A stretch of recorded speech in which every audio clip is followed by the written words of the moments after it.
New intro. So much love and appreciation to those of you who have been with me for the 2 year period plus that I've been doing this.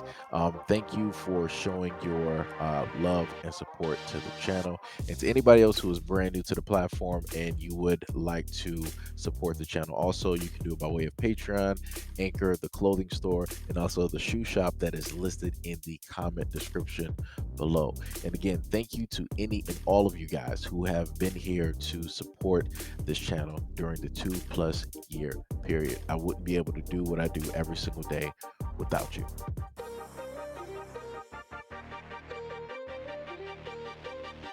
Row inmate was resentenced Tuesday to life in prison after his attorneys argued that prosecutors had treated black and white jurors differently during the jury selection process. Abu Ali Abdur Rahman was convicted of murder in 1987 for the stabbing death of a small time Nashville drug dealer, Patrick Daniels, and the attack of Norma Jean Norman, who survived while her daughters hid in another room. Attorney Brad McLean argued in 2019, the first time the death sentences were thrown out, that prosecutor John Zimmerman had illegally blocked the jury selection of 3 black people, including a college-educated black pastor who Zimmerman claimed was uneducated and lacked communication skills. Judge Monte Watkins threw out the sentence, agreeing that Mr. Abdur constitutional right to a fair trial had been violated, but resentencing was delayed until Tuesday by the pandemic. Mr. Rahman, age 71, entered a 3 guilty plea Tuesday to murder, attempted murder, and armed robbery, and was sentenced to 3 consecutive life sentences. As part of the agreement with District Attorney Glenn Funk, Mr. Rahman promised to not file any future appeals of his sentence. Right.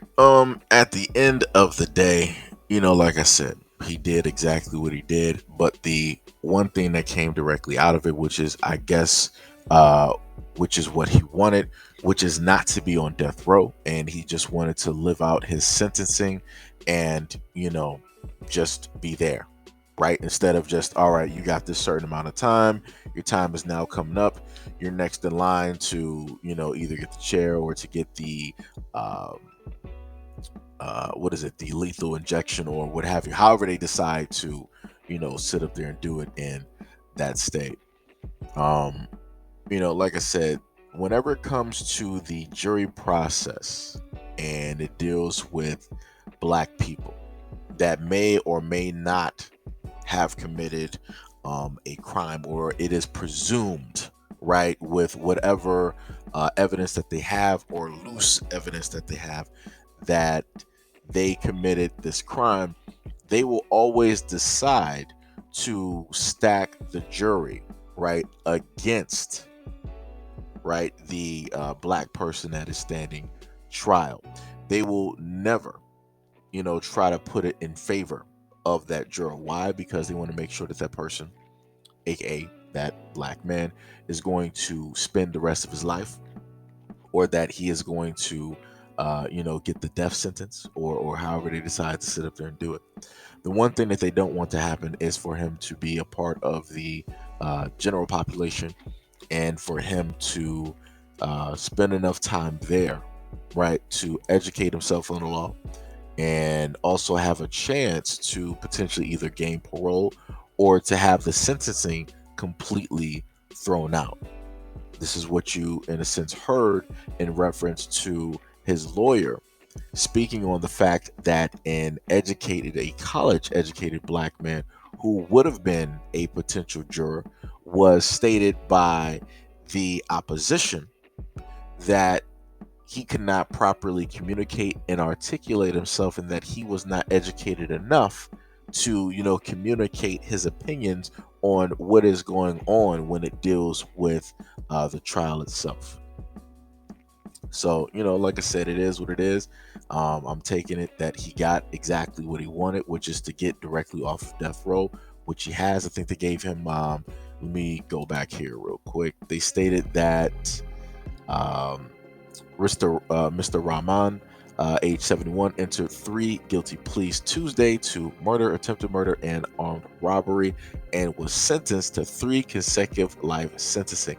I mean, first of all, he's 71. There's no way that he's going to survive 3 consecutive life sentencings, different things like that. But I guess that's what they just wanted to throw out there, just throw the whole book just because they could, But I feel like it's a little bit much. You could have just gave him the full on, life sentence or what have you, and then just call it a day. I'm not sure if they really feel that after he's done with this, then somebody in his family is going to serve the rest of the time. Then the next person in line is going to serve the rest of the time. Like I said, I don't know, but yeah, like I said, pay very close attention. These jury processes, this is how they work. Just like the same thing when it goes in the reverse. When it is somebody who is a true American and they stand trial, they're going to make sure that the potential jury picks are, in a sense, mixed on opinions, or in a sense in favor or leaning towards the person standing trial. Like I said, it's they play a lot of games when it comes to jury selection. But anyways, let me know what you guys think about this little story in the comment description below. And as always, peace, love, and stay tuned for the next video.